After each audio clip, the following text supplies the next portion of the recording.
I'm all Yeah, good. me as co-host. So I can put the form up. And do you want to just put it up now, share it now, or wait till it's Sure. close? Okay.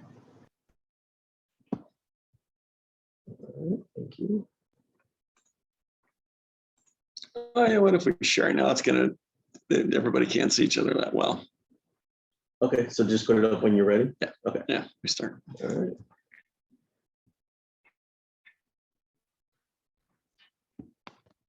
And you are not muted. Thought I was.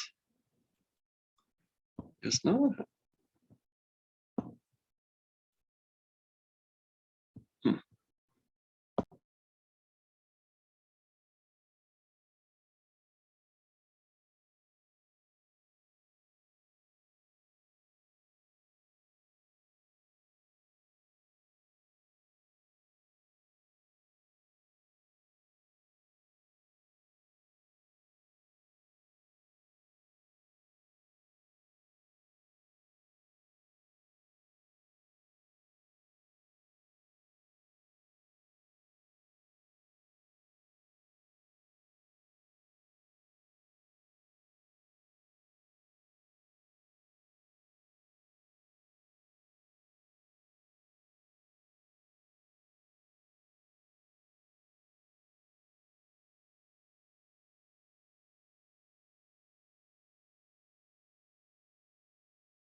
Good morning, everybody.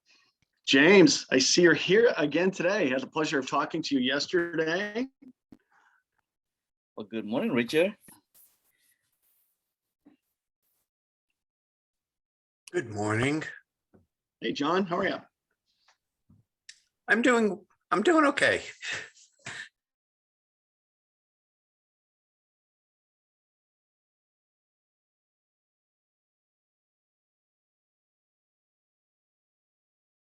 Just okay. See any change in the market in your area, John? It's seems like it's slowing down a very slight amount. Yeah, I'm not surprised. I think we're going to start to see that trend. It's interesting, you know, open doors concept is to buy homes virtually at marketplace, fix them up, and then rely on appreciation. Well, there's stock is down 9 or 10% today because everyone believes that their earnings are just going to be suffering. And apparently they've started doing the same thing in New York. It's going to be a different marketplace as interest rates remain high. Today was an ugly day in the interest rate market, as a matter of fact. So what happens in that situation? Do they just hold on to the inventory and then hope that? Well, Prices that's, go up. yeah, but I don't think their goal is to warehouse the inventory. I think their goal is to buy it and sell, flip it as quickly as possible. Reduce their risk.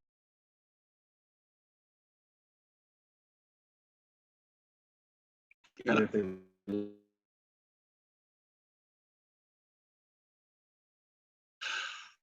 Well, that's what do you do?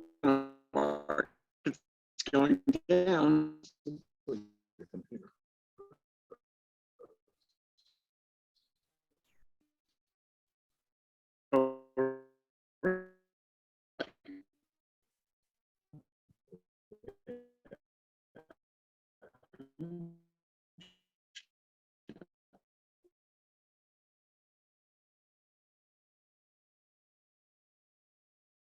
Good morning.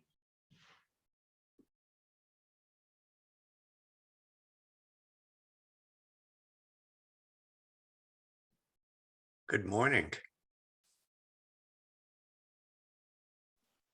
Good morning.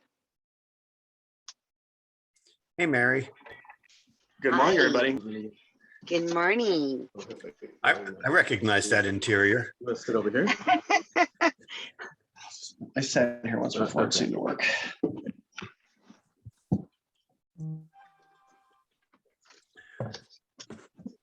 It's weird. Yeah, it is weird, huh?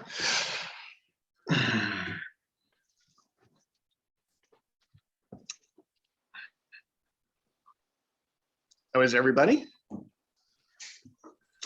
Very good. A bit of a lag. Is there a lag time? Yeah. Yeah. Huh. My head moves quickly.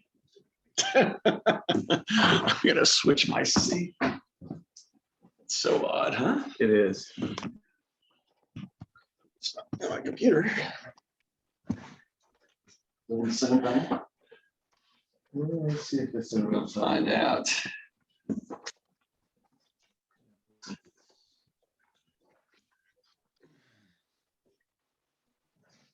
A little delay. Yes.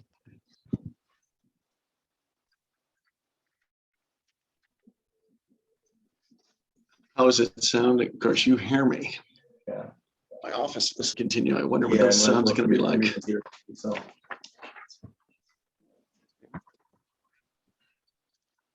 See here.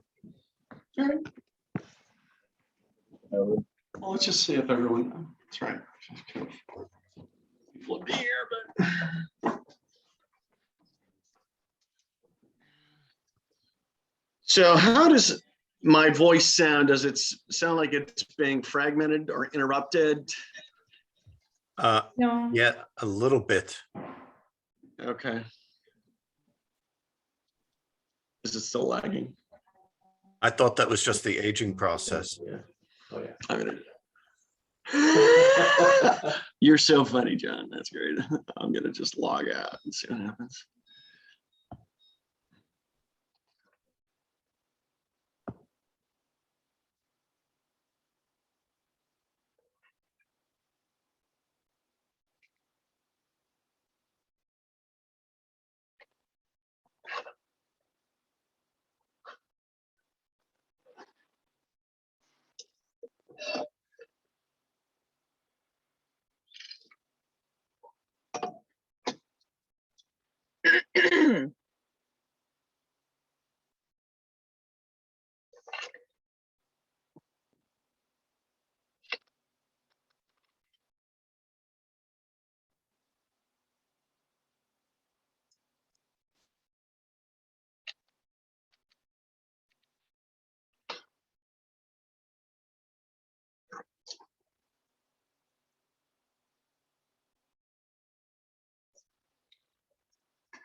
Morning.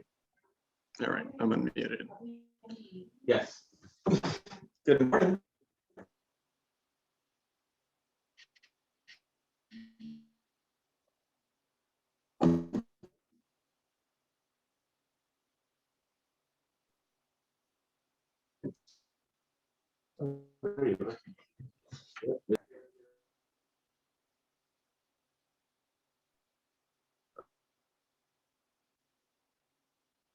It's not working.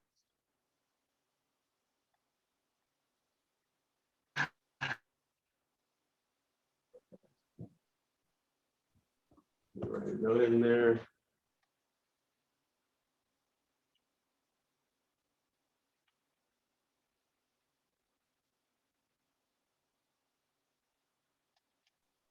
Everybody is just watching in silence. But me.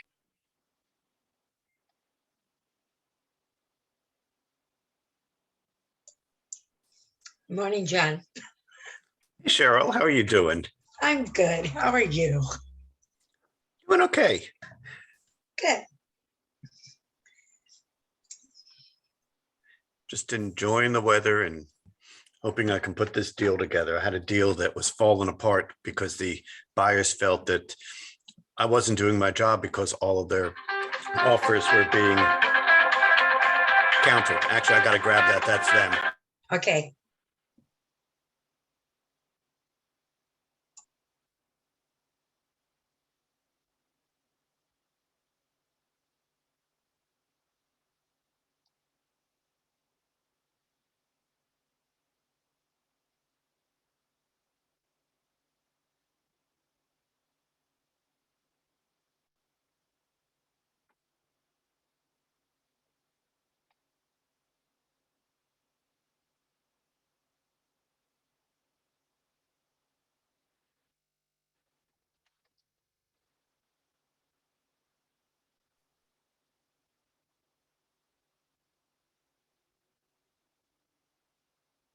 Okay, sorry about the delay.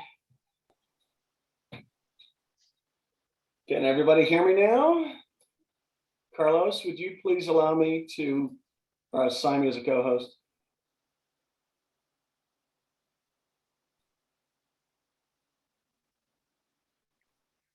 Can everybody hear me? Yes. Great, thank you. Great. Okay, let's start with Mary Glock. Mary, Good morning, everyone. good morning. Good morning. Good morning. I wanted to take a couple of minutes today and talk to you about our favorite time of the year in April. It's tax season. So a few reminders for this type of this time frame right now. For any of you who have listings that are in escrow, please make sure that we are communicating with title and escrow in regards to the second installment of the property taxes. That tax date is coming up. It is April 11th. And typically we will pay that when it's this close in the transaction, we'll pay it out of the transaction. However, every now and then we get sellers that are really on top of it, and they decide to jump online or send in a check really close to the closing and let us know that they've paid it. Unfortunately, it does take a few days, a few business days, sometimes longer, for it to be reflected to be paid on the county websites, which means that title will have to do a hold even if they have paid it. So it's a good idea to just kind of communicate with your sellers that if they are planning on paying their taxes, to either communicate with us or better yet, have us do it in the transaction. So that's something that we come across every single installment, both in the first installment in December and then the second installment that's going to be up due next week. That's the first piece of tax advice. The other thing is, many of you may know, I talk about this quite often, at least once a year, but if your clients have purchased a property and closed escrow last year, sometime in the late summer or in the fall, it is very probable that they never received a tax bill. And if they did receive a tax bill, some of them also get it with the prior owner's name. They do need to keep in mind that whether or not they got a tax bill, the second installment of taxes are still due. So if they do not have a tax bill in their possession, they can always get one downloaded from the county assessor's website. And if you need help with that, I'm always here for that. And last but not least, supplemental taxes. For any of our clients that have bought properties where there's a different valuation for their purchase price and the prior owner's tax bill, they will have a supplemental tax bill that is sent to them. We have clients that get mortgages and do impound escrow accounts, and that's where the lender pays for your property taxes. Please keep in mind that supplemental taxes are not part of that impound. So every now and then we get people who, you know, they call the agent way after the fact and they say, yeah, we never paid that because we have an impound account. And then they realize that they've got penalties assessed to them because they thought that the lender was taking care of the supplementals. The supplemental bills are to be paid out on our own, even if you have an impound account. That was a lot of tax information. Do we have any questions? Is everyone taking notes? We're gonna have a quiz on this. And one thing Mary brought up, she said, you're responsible for the payment of the taxes, and that's regardless of whether or not the assessor has mailed the supplemental bill in a timely manner. So That's correct. checking the website could be very helpful when you're speaking to your clients. Absolutely. So It's a strange. really great maintenance call too, Richard. You know, I get a lot of people that they take a couple of times out of the year, right? They're good reasons to call and check in on people and just offering them some valuable information. You'd be amazed at the number of people where it becomes an oversight, especially this day and age. Just everyone's overloaded with information and things to do. So just kind of a friendly reminder, especially for our newer buyers who've just gotten into their homes within the last year, just a friendly reminder. And you may even take the extra step before rolling out calls of downloading their tax bills, because you can download a duplicate tax bill within a few minutes, and having it ready and having a conversation and letting them know that you're sending it to them via email. All right, Mary. Well, thank you. Any questions for Mary? No, okay. And I think maintenance call, that's a good description for what we're going to talk about. So Assembly Bill 2179 passed, and that affects the Tenant Relief Act. The Tenant Relief Act was due to expire March 31st. So now this has extended the Tenant Relief Act through June 30th. And there's some complications that come along with it. So one thing that's happened as of March 31st, the Housing is Key portal has closed, so no one can any longer apply for rental assistance. However, for a landlord that has not been paid through March 31st, the landlord has certain obligations or for them to meet or thresholds to meet before they can actually file an unlawful detainer action. If they have in any way faulted on these categories, they're going to have to wait till the end of June of this year to file an unlawful detainer action. So to obtain a judgment for an unlawful detainer based on a demand for rent and recovery rent, the money due to COVID not being paid, right? The landlord must have applied for emergency rental assistance prior to April 1st of this year. Or the other caveat would be the landlord could pursue an unlawful detainer action if neither the landlord nor the tenant applied for rental assistance. So Shweta just ran into a transaction. She's been involved in a transaction in which this is actually affecting her. Shweta, so we were looking for some clarity. Maybe this is going to add just a little bit of clarity in regards to what the landlord's obligation was and how they can proceed, or whether or not they're going to be at risk of having this tenant stay in the property for another 90 days. So, yeah, it's unfortunate. So a landlord can issue a notice to pay or quit, but if, once again, if the tenant applied for rental assistance, then the landlord is going to not be able to proceed with an unlawful detainer action until July 1st of this year. And if neither the landlord nor the tenant applied for rental assistance, then the landlord can proceed with an unlawful detainer action. Another exemption would be, let's just say the landlord applied and the tenant did not apply, or the tenant did respond but was deficient in regards to the response.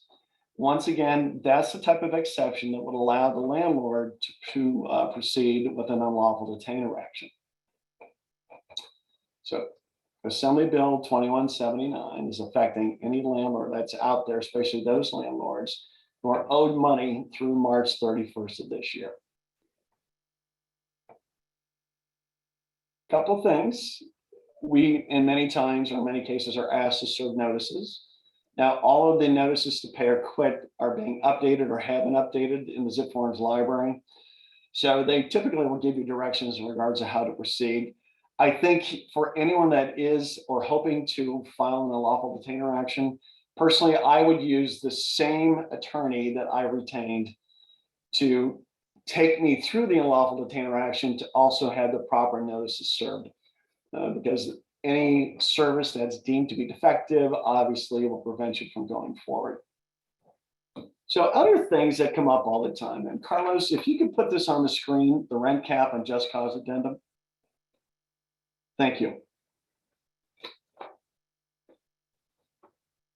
We're constantly facing questions in regards to the maximum amount that a landlord can increase rents, or perhaps if the landlord intends to evict somebody or not renew a lease, what are their requirements? Well, let's just look at the form first of all. And the form is not necessarily clear, and I wanted to mention this. In the very first section entitled Rent Cap and Just Cause Addendum Terms, it states with certain exemptions, the landlord may be subject to the rent cap and just cause eviction provisions of the Civil Code. So what is it saying actually? I'm going to give you an example. We'll go through some of the details. Under section 2.3, it states housing that has been issued a certificate of occupancy within the previous 15 years. There really aren't any exemptions to that unless it's a property that could be 2 units or more. That could be an exemption, for example. But one of the biggest exemptions would be a single, item number 3, single family residential property, including a condo that is alienable separate from the title to any other dwelling unit if the notice below is checked and delivered to the tenant. So what it's saying in this example, remember, if an entity or the property owner is a corporation, an LLC, with whom one of the members is a corporation, that entity is not exempt from the Tenant Protection Act. And for example, they're subject to the rent cap, and that's really what we're trying to address here today. But however, if it is a property owned by a corporation and it's during the initial 15 years following the issuance of a certificate of occupancy, then that person is exempt from the Tenant Protection Act. So it's very interesting that 15-year time frame, the exemption is applicable to virtually any type of an owner, assuming the property is alienable separate. And then let's continue under section 1. California law limits the amount your rent can be increased. California law also provides that after all the tenants have continuously and lawfully occupied the property for 12 months or more, or at least one of the tenants has continuously occupied the property for 24 months or more, the landlord must provide a statement of cause at any notice of termination, any notice to terminate a tenancy. So 2 different aspects in here. First of all, the rent cap. I'm hoping to make this an open discussion with everybody. So please, remove your mutes. And can anyone tell me what they believe the rent cap guidelines consist of? Anyone want to volunteer? Give me one piece of information. So you can adjust the rent or increase the rent, the next year if you have to adjust it to the market up to 10%. Right, there's truth in that. How many times can anyone adjust the rent in a 2-year time frame? 2 times, no more than 2 times in any month, any 12-month time frame. And that's regardless of whether or not you're exempt from the rent cap or you're subject to the rent cap. Now, if we're going to give notice of an increase in rents, let's talk about a month-to-month tenancy, first of all. If the amount of the rent increase is 10% or less, how much notice is required to be given to the tenant? It still needs to be 60 days for a 1-year lease. Typically, right. Now, in terms of the notice to increase rent, it's 30 days. It would be a 60-day notice if you're terminating a tenancy, if the tenant occupied the property for more than 1 year. So if it's 10% or less, it's a 30-day notice. If in the event the rent increase is more than 10%, what is the duration of time you must provide before the rent is effective or the rent increase is effective? 90 days.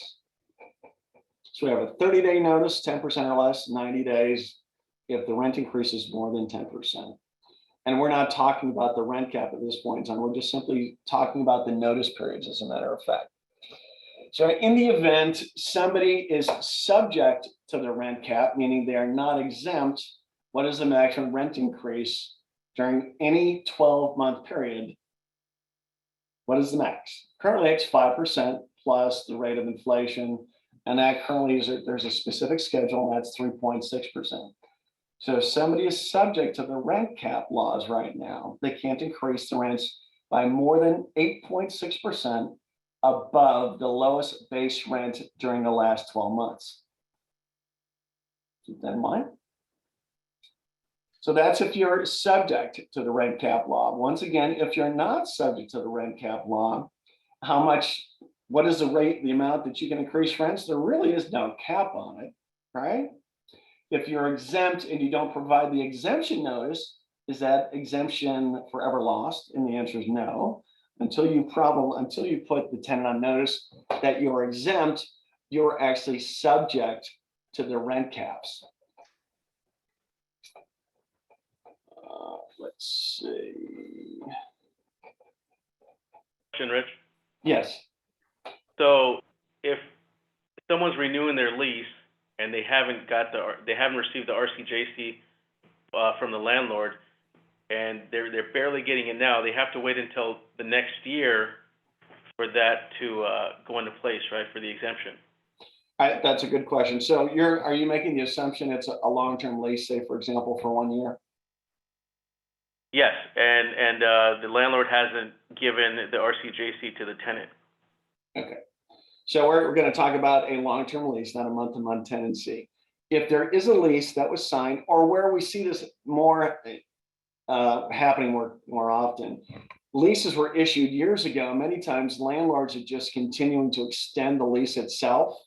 And because they're just extending the lease, maybe by an addendum, they're not reprinting the lease, the residential lease packet, which includes the rent cap and just cause addendum. So often the landlord has never provided the tenant with the appropriate statutory notice and notifying them that they are exempt. So if they haven't, then they are subject to the law. So the real issue becomes most leases that have been in effect for a long time, the tenant has never received that notice. And that affects the landlord in a number of ways. Now, if it is a long-term lease, can a landlord just unilaterally issue the rent cap and just cause addendum? Well, they can, but the tenant has no obligation to sign it. Very interesting. And you may not be able to require them to sign it until renewal.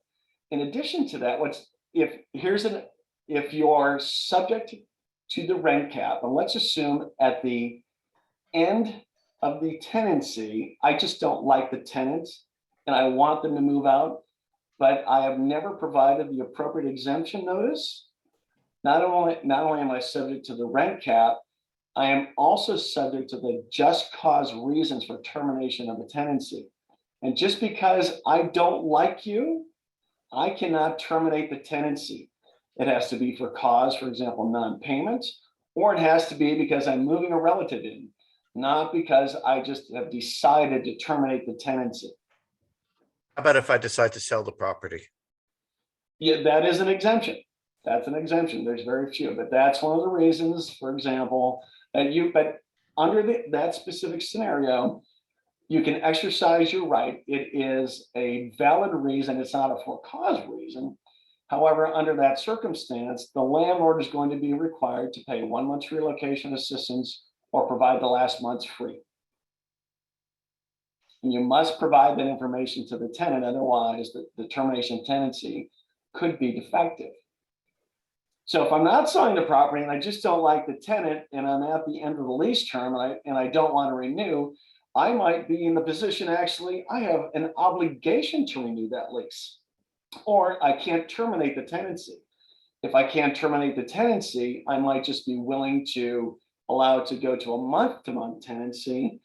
And then even if the tenant refuses to sign the rent cap and just cause addendum, I can actually present that to them attached to a notice of change in terms of tenancy. And 30 days upon delivery, it becomes effective.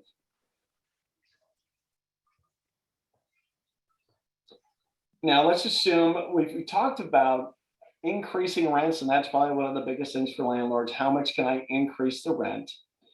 Now, if it is, once again, 30-day notice for a rent increase of 10% or less, 90-day notice for a rent increase of over 10%. So let's assume that I'm not subject to the rent cap guidelines and I want to increase rents. Well, I can do that. I have to provide the appropriate notice. Now, what if it's at the end, I'd have to give a 30 or 90-day notice, but what if it's a long-term lease? And this is a question that comes up all the time. Well, keep in mind that the courts right now are backlogged and they're looking at the availability of housing and they're giving tenants much more leniency now when a landlord is attempting to terminate the tenancy. Now, at the end of a long-term lease, a 1-year lease, the tenancy actually just expires. And so theoretically, California law does not require any notice, but it is recommended that we give at least a 30-day notice if we're not going to renew. And then if we're going to have a rent increase, we need to give at least a 30-day notice. And now it's being recommended, if you're going to increase the rents more than 10%, you most likely should provide a 90-day notice to be defensible in a court of law, because the judges are now being known to give much more leniency to the tenant, say, well, you know, I know it's difficult, I'm going to give you more time. So possibly your clients should be put on notice that if they're going to be terminating a tenancy, or if they're going to be increasing the rents at the end of a long-term lease, they should give as much notice as possible to the tenant, giving the tenant the opportunity to decide to go forward and or find alternative housing.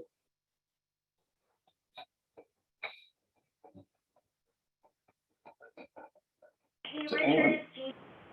I'm sorry, go ahead. I was wondering, you said on a long-term lease, you have to give them 30-day notice if it's under 10%, 90-day notice if it's over a 10% increase. But what if you wanted to, like sell the property or just end the lease, and it's at the end of the lease, you have to give them a certain amount of time also? You have no obligation to do that. Now, if you're assuming you're not subject to the just cause aspects of the Tenant Protection Act. Remember, there's two different aspects of the law, the rent cap and just cause reasons for termination of a tenancy. So in your example, if let's say that the landlord is not subject to the just cause laws, they provided the exemption stating I'm exempt from both the rent cap and just cause laws, I have no obligation to even give you a reason why I'm terminating the tenancy. However, you might consider giving them adequate notice. At the end of a long-term lease, there's nothing statutorily that requires you to tell them you're not going to renew. Now, I think it's wise to do that.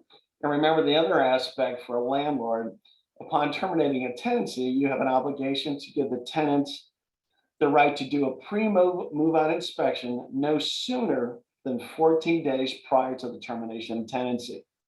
So give them as much notice as possible if you're not going to renew the lease, I think. And yes, it very well may be detrimental to the landlord, but it doesn't seem as if the law cares about that. We're more concerned about the tenants.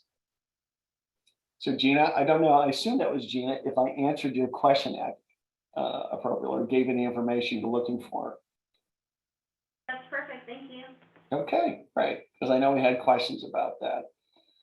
So exemptions from the rent cap, once again, assume if we're talking typically about separate alienable property, and that means a condominium or a single family home. Now, there are exemptions only if the owner is not a real estate investment trust, a corporation, or a limited liability company, which at least one member is a corporation. They're typically subject to the law, unless the property was built in the last 15 years. Remember, and that's a rolling time frame, as a matter of fact. And then another example, and if we're going to talk about multifamily housing, typically 2, 3, and 4 units, those are all deemed to be residential, and that's what's subject to the law. If it's a duplex, triplex, or fourplex, there is no exemption. Now, there's an exemption to that, right, for a duplex. If the duplex is initially owned by the owner before tenanting the second unit, the exemption is available. But on a duplex, if there's a tenant occupying one of the 2 units, the owner moves into the second unit, the exemption to the owner is not available. So Carlos, I'm assuming you still have the rent cap and just cause addendum still on the screen. If we go down to the center of the page, thank you, Carlos. And we see in the box, notice of exemption, this property is not subject to the rent limits imposed by section 1947 Civil Code and is not subject to the just cause requirements. This property meets the requirements of section 1947, blah, blah, blah. And it says of the Civil Code, and the owner is not any of the following. And this is where it's misleading: a real estate investment trust, a corporation, or a limited liability company in which at least one member is a corporation. So an exemption to that would be, once again, if the property was built during the last 15 years. It wouldn't matter how the property is vested. The exemption is available, but the owner of the property must provide the appropriate notice indicating that they're exempt.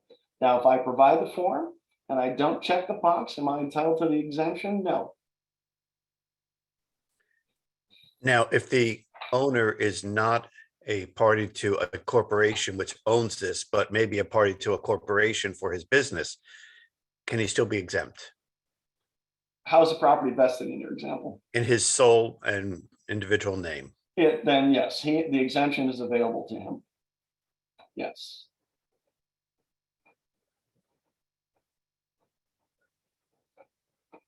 So let's go back to termination of a tenancy. So let's assume that the exemption is not available to me and we want to terminate the tenancy. There are reasons for cause and no fault evictions. So cause, non-payment rent, using the property for unlawful purposes, criminal activity, waste, damage to the property. And in that instance, if you do terminate a tenancy for cause, the landlord has no obligation to pay 1 month's relocation assistance or provide the last month free. But if I am once again subject to the law and I just want to terminate the tenancy, I can only terminate the tenancy because I'm going to occupy the property, I've withdrawn it from the rental market, or I'm going to substantially remodel the property. Many times people will say to me, well, what if I just tell them I'm going to move in? I would never do that. You probably should have the intention of occupying that property for at least 6 months thereafter.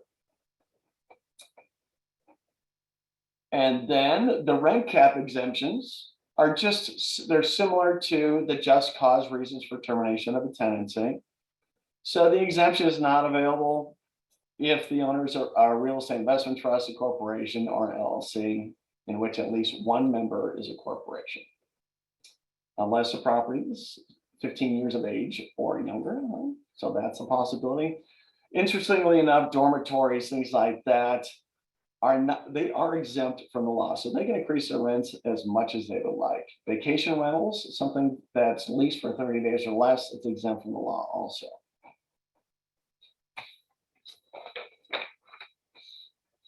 So in trying to recap the rent increase, let's assume I'm exempt. I am not limited to the amount of the rent increase that I would impose on a tenant.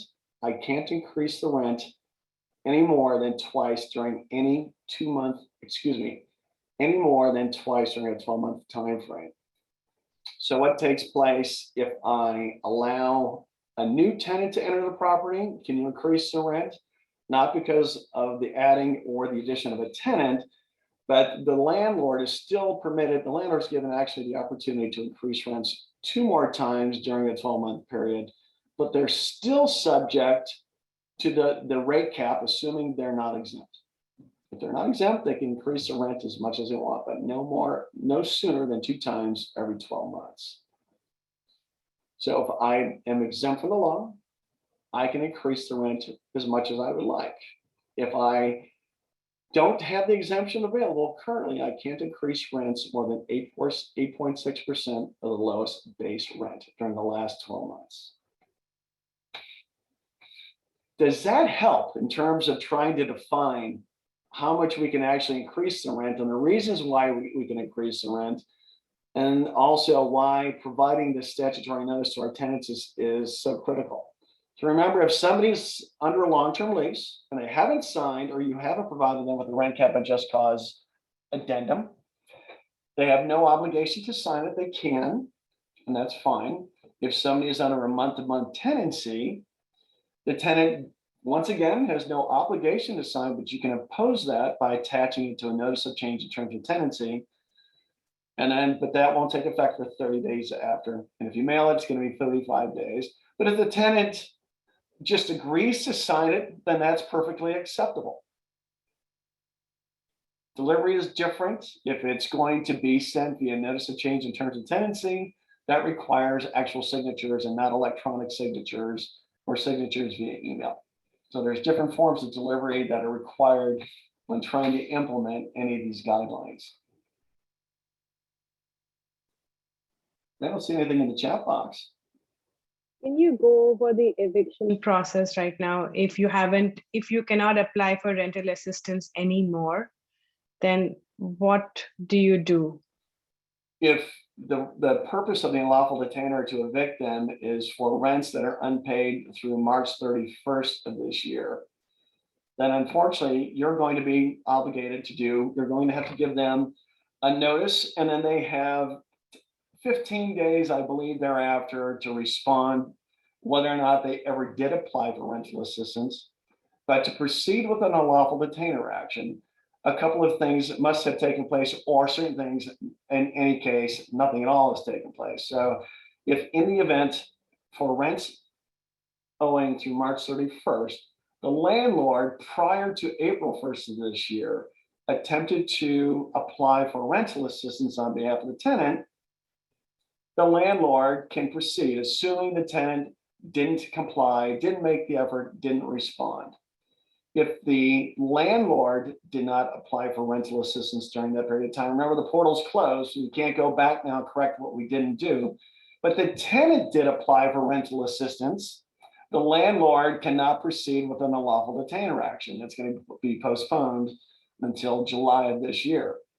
If neither the landlord nor the tenant applied for rental assistance prior to April 1st of this year, the landlord can proceed with an unlawful detainer action. So does that clarify for you the reasons why somebody can proceed? If I'm a landlord, I very well, because think about it, the rental assistance, the money's been used up. I don't know if there's going to be any more money coming. We know that Congress has passed a $10 billion spending bill, and it's towards COVID. Does that include additional money coming to California, for example, for rental assistance? I don't know. But if I'm a landlord and I just want to get the tenant out, I'm more likely to base my unlawful detainer action on unpaid rent for the month of April at this point in time, and forego the money that's owed to me for the prior time frame. That would be my approach. Shweta's involved in a transaction, and Shweta, how long has the tenant of the property or clients are attempting to purchase been fighting this unlawful detainer action? It's been a year, 2 years? The tenant hasn't paid the rent in 2 years, and they tried selling the house last year, couldn't get the tenant out. But right now, since we're in escrow from December, they still haven't been able to get the tenants out. They've just been extending it. And it turns out the tenant is an attorney that was disbarred or lost her license. Yeah. And the Yeah. second one, we're trying to get a tenant out. It's not an escrow, but I'm trying to help the landlord get the tenant out. And now we can't file for the whatever rental assistance. So I wasn't sure how to help him at this point. So that's the thing I was concerned about. So yeah, if we don't know if the landlord did apply for rental assistance, do we? No, they didn't. They did. They did not. They did not. Yeah, Did the tenant apply for rental assistance? they did not either. Well, if they didn't, the landlord theoretically can proceed. If the tenant had applied for rental assistance, then the landlord cannot proceed until July at least with an unlawful detainer action. So now they can just proceed with the unlawful detainer action. They should be able to, right? Yeah. But the respondent in your case also is trying to had one judge successfully removed and trying to have another one, but I don't think that's going to happen again. So the horror, rental scenarios. the horror story that Shweta and her clients and the seller of that property are experiencing, unfortunately, that's a good example when you're talking about a client who's talking to you about attempting to claim past due rents. They may never recover that money, and it may just cost them more money. So to get them out is probably the best course of action anyone could take, I would think. Yeah, but tenant, that's They're not even asking for any rent money back. They're saying just leave. They don't Just want leave. any money for 2 years, nothing. Just like she just won't leave. That's cheap rent, right? She's not paying anything. But the good news is, if Shweta can hold us together, the property's gone up about $400,000 from the time that they secured the purchase contract. So the buyers are definitely motivated to close this transaction. They are motivated. Finally, they agreed to give us a second extension of escrow. So now we are on a 60-day extension after a 60-day escrow. That's great. Well, that was questionable. All right. Any other questions? All right. So when you're speaking to clients and they're asking just for assistance for renewal, just use the new lease agreement. I think it's the best approach because all the documents that are required will be in there. It's going to make it much better for your client, as a matter of fact. And one other aspect I forgot to mention to you: if you're renewing a lease and the tenant refuses to sign the rent cap and just cause addendum, knowing that the landlord is exempt from the law, the landlord can then terminate the tenancy. They have no obligation to renew. Rich, we must all be experts since there's no questions on this subject matter. It's either that or people are just bored to death, Carlos. It's one of the two. Well, Are they just scared? yeah. Anyways, I hope that helped everyone today. And do we have any questions before we close out the meeting? No, I don't see anything. Okay. Well, everybody, good to see you. Thanks for attending today. Bye, everybody. Thank you. Bye-bye.